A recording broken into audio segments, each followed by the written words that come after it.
One overarching approach is, how do we move forward towards a future that reduces risks in high hazard area? Some of our testifiers did recognize, I want to go home and to return to life. And I think there's areas where that happens. I think our decisions around infrastructure investment can continue to help provide a quality of life, emergency access, evacuation, ways to get to jobs and family for folks who still call Puna home, regardless of people's decisions to stay or to relocate. But we really kind of have a policy goal really around reducing risk for life and property. Another principle is also around prioritizing by need based on data, community engagement, and consultation that we're hearing from folks, and focusing solutions on the most impacted areas with the recovery resources that are uniquely available to us today. I think a lot of things in our work are, when does something end? When does recovery end? When does economic development strategies end? I think it's really important that we really zoom in on the opportunities we have in front of us, both financial and kind of non-tangible, to work together, to partner, and to make sure that those resources, that energy is really front and center on recovery.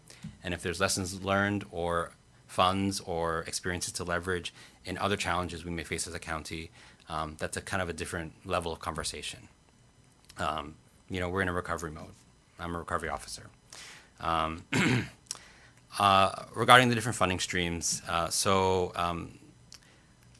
as is well known, the county departments have worked through with FEMA and HIEMA to submit applications for the Section 428 public assistance. These are the alternative procedures where local jurisdictions and FEMA through the state understand cost estimates for the damage of the infrastructure that was lost. And those final cost estimates become capped grants that the jurisdictions can then deploy to rebuild infrastructure or explore alternative projects that aid in the recovery. We have projects from civil defense, a small one to focus on a communications building and equipment that was lost adjacent to the PGV site at the time. Water supply submitted a significant proposal for replacing the reservoir, distribution lines, equipment, and meters that were lost. Parks and Recreation, I think it's well aware just the damage and loss of infrastructure at Azakale and Ahalanui beach parks. And for Public Works, the big emphasis is really on the county-owned road segments that were inundated by lava. Where we are now is we are close to some kind of locking in the grant amounts with FEMA. Nothing is set in stone because I think, for example, on the roads, there's still a lot of back and forth around FEMA understanding our cost estimates relative to the price of doing business here in Hawaii, kind of historical cost estimates, just real actuals of what DPW has experienced in terms of road reconstruction or road maintenance. But these issues are being worked through. I think even in the past couple of business days, more information has gone back and forth. Long story short, we are still finalizing the cost estimates. I think the roads are the ones that are moving the most, but we're confident that county department leadership and HIEMA and FEMA can be able to close this out so we can start moving towards grant agreements, which helps us to getting to determining which projects to start off. On the HUD front, so the funding opportunity from HUD is with the Community Development Block Grant Disaster Recovery Dollars, also known as CDBG-DR.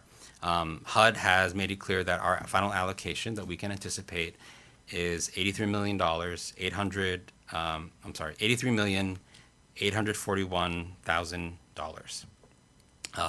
So roughly $83.84 million. We are waiting with every day for the publication of the Federal Register notice, which would not only kickstart our process of 120 days or 4 months to develop the action plan, but also to make really crystal clear the rules and regulations and waivers associated with our funds. From our experience working with HUD, and they've been very clear with us, each allocation of funds can be a little different, though they have pointed us to previous Federal Register notices of other jurisdictions' dollars that would look a lot like ours. So on the more administrative side, policies and procedures, financial controls, procurement, we've already started drafting those aspects while we continue to work through the opportunities to lift up projects. Part of our 4-month process is to also do public engagement on the projects, the action plan itself, a 30-day comment period, and also being responsive to the comments in our application submission. So say if we received 100 comments on a range of issues, we have to articulate to HUD receipt of those comments and really a response to those comments to HUD and to the public, whether it's a, yes, this is incorporated through ABC actions, or thank you for your comment, we consider this, but it is not incorporated for ABC reasons. So I think there's a transparency piece that HUD is built in, which I think is really a value to the process overall. We have started to lift up certain projects that we think would be a good fit in terms of the eligibility and funding opportunity with HUD. One is a voluntary housing buyout program. It is a voluntary program, and we have to work through the program design and also eligibility criteria as part of the standing up of the project, and HUD is advising us on past experience, both lessons learned and good practices from other jurisdictions that have also stood up buyout programs. And for the buyout, the basis of the buyout value would be pre-disaster market rate value. It's complicated in terms of how buyout programs work with federal dollars. There's things like duplication of benefits, really folks factoring in not just the market value pre-disaster cost for purchasing the home, but also factoring in insurance payouts that someone might have received, FEMA individual assistance, things like that. All of these procedures will be kind of mapped out in the design of the program. I think we're also looking at what housing assistance looks like for for folks who were renters and displaced by the event. How can our recovery efforts help to kind of build a pipeline of more supply of affordable housing in the directly impacted areas that helps to address our island-wide needs, but also really helps to get folks rehoused and in a secure and financially sustainable way. And there's kind of tenant assistance to help folks get there as long as there's kind of a there to get to. I think these are the things we want to work out as we continue to work on the case management program, talking to the public, coordinating with OHCD, and a lot of our private sector stakeholders on the housing side. On the economic development front with DR funding, we are looking to lift up a small business grant program that would help the kind of areas directly impacted from this event. That would also maybe include some training opportunities, whether it be repositioning or marketing of your business, or thinking about continuity of operations and emergency planning in your business operations or farm operations. But we hope that this is a benefit to folks. And also finding ways, because this is a priority for the county and a priority for HUD and the community, to support workforce development programs that are tied directly to the recovery activities. With these projects, as we start to lift them up, and also the recovery plan will give some shape to actually what informs this action plan and what additional projects get included, but also how these named projects also start to take shape.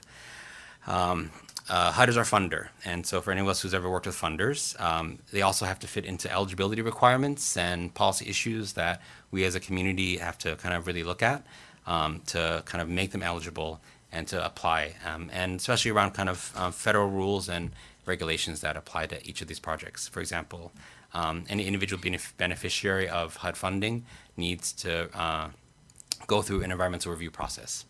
So, I think we know this well from infrastructure projects, but imagine a situation of every individual business receiving benefit from these HUD dollars, any individual household, homeowner receiving individual benefit.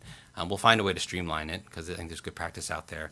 But it's just one example of the new things that come to light when we start to deploy these federal dollars as an opportunity.